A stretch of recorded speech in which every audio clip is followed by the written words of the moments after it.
Thank you for joining us on our journey here to preserve the history of mixed martial arts. When I wanted to take on this project, I needed help. I brought in one of my favorite matchmakers, Miguel Iturrate, and the MMA Detective, Mike Davis.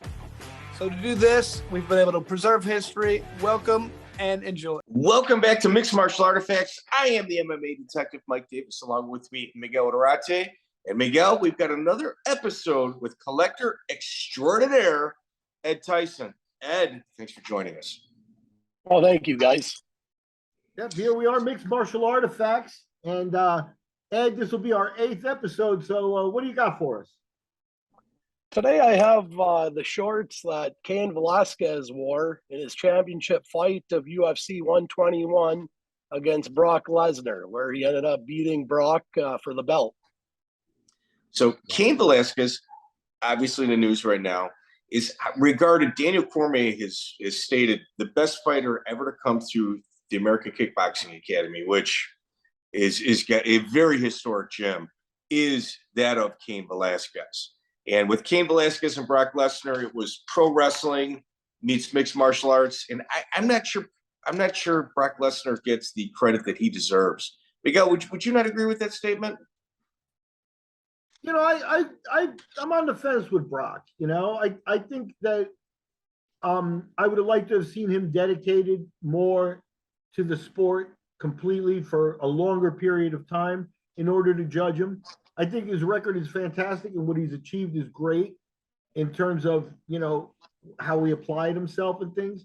You know, the sickness he had, the diverticulitis, probably had some effect on his career. We didn't see him there. But at the same time, there were times where, you know, he was getting hit and it was starting to be a firefight and it was him who faded, not his opponent. And, you know, one of those signs was against Cain. So I think the book is out on Brock as an all-time great. I think he's an anomaly.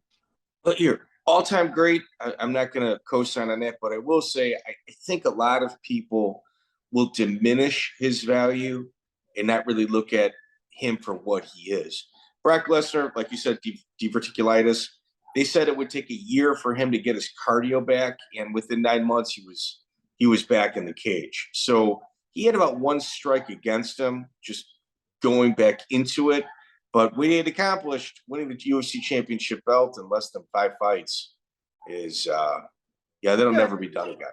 And against Couture, you know, so it's not like you can say he caught a down champion or a guy who's not an all-timer, you know.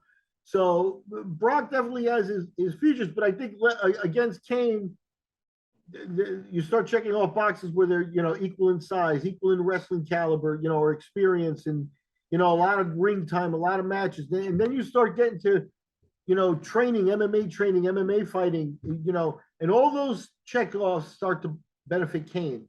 And that's not what should be happening, you know, when you're doing MMA fighting at that level. You know, you should have the training and that sort of stuff in there. That's what makes Lesnar an anomaly, his ability to operate at that level without that. I agree. So Ed, at the time that this fight took place, it was the UFC's top pay-per-view. It is since dropped to number 11, but why don't we talk about how you received this artifact? I bought these artifacts from a guy out east that I bought a pretty large collection from. This purchase just happened within the last 6 or 7 months. And, you know, the value of these shorts and gloves with everything that's going on right now in Cain's life, as we all know, he's in jail for attempted murder over an issue with his son, an unfortunate issue, you know, and, you know, I kind of stand behind him a little bit on this, but, you know, these shorts are pretty valuable right now, and I'm pretty fortunate to own them. I think they'll be in a museum someday. Yeah, Ortiz just fought Ruiz in boxing, and Ortiz had a free Cain shirt on. So it's his plight is echoing, you know, across other combat sports. The interesting thing about this was after this fight, obviously Cain Velasquez stops Brock Lesnar, knocks him out. Afterward, they go to the WWE, and Brock Lesnar Cain Velasquez did everything he could to kind of mend that bridge in order to come together, show respect. You know, Cain Velasquez, he has an enormous amount of respect for the body of work that Brock Lesnar's done in pro wrestling. And I think he's one of those guys that's a little bit envious of that. Like, he would really also like to be competing in that median at a high level. And in essence, what took place was, instead of building just like a big rivalry between the two and carrying over the UFC fans, I think Brock, maybe played his cards, and they faced off in October of 2019, the WWE Crown Jewel in Saudi Arabia. And Brock Lesnar became Cain by a Kimura, and they never had Cain back again. Like, it was no build-up, very lackluster ending, nothing controversial, one match out of it where they probably could have got 3 or 4. So I was kind of surprised at that. Yeah, anytime you get Saudi Arabia involved in sports at this point with world politics, consider what's going on in the golfing world, currently, it's going to be controversial, And the bottom line there is it's almost in my mind, it's almost a reverse effect. Whereas, Cain Velasquez had done MMA and he had started a pro wrestling career where he'd appeared a few times in pro matches in Mexico and wore a mask and things like that. Okay, there's nothing on Cain Velasquez's pro wrestling resume that makes him deserve a match with Brock Lesnar.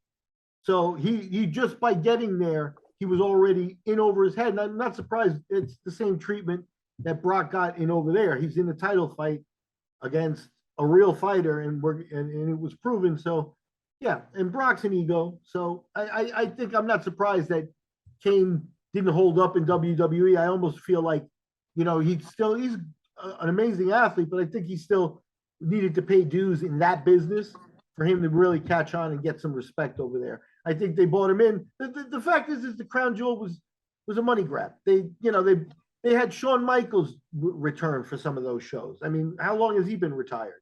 The Undertaker, they were doing fantasy matches for a rich fantasy audience that was paying everybody very well to do it. And Cain, hopefully took that money, put it in an account, and his family can use it to help him and help themselves right now. So you got this from another collector. Did you buy an entire collection, or was it just this pair, like the gloves and shorts? I bought an entire collection, but this would have been pretty much the crown jewel of the collection. And how did he get them? I believe he got them directly from the fight. I think he got them right from Cain, because I got pictures of him with Cain Velasquez signing the shorts, writing the event name and stuff, So, and I got a certificate of authenticity, obviously. And, I believe he just got them direct. The guy that I got him from was a pretty avid collector, and he had his own site where he sold memorabilia as well, which was a pretty popular site amongst us collectors. Okay. And are there any other little cornerstone pieces that you picked up from this gentleman, or would you say this was pretty much it? Yeah, there's some other ones as well. We're going to have to see those on other episodes. Coming up. Ed Thiesen, always a pleasure, sir. This is another episode of Mixed Martial Artifacts. Miguel, we're going to see you next week, buddy. Check out the full interview on iTunes, Spotify, and all major podcast platforms.